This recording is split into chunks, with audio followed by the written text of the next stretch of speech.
بهترین آدم میشه نباشم بشی برام دیونه. حال خوبمی هرکی اینو ندونه.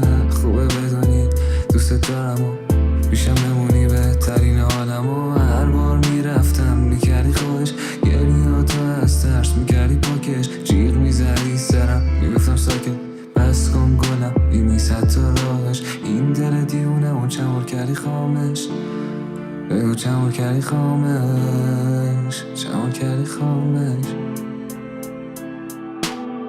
میشه نباشم بشی برام دیونه. حالا خوبمی هرکی اینو ندونه. تو خوبه بدونی دوست دارم و پیشم بمونی بهترین آدم. و نمیخوام دیگه کاری کنم از هرکی دارم دیگه زده شدم. صد گذاشتم برات دیدم سر تارم مست میکنم شبا همه لیوانا پرم. من یه شبتا نیست دیگه شبی خودم.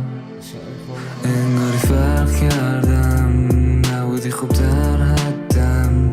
پای تو سر کردم همه زندگیمو با خودم لج کردم. به برگردون جوونیمو دارم جر و بسته میخواد، دارم جر و بسته میخواد.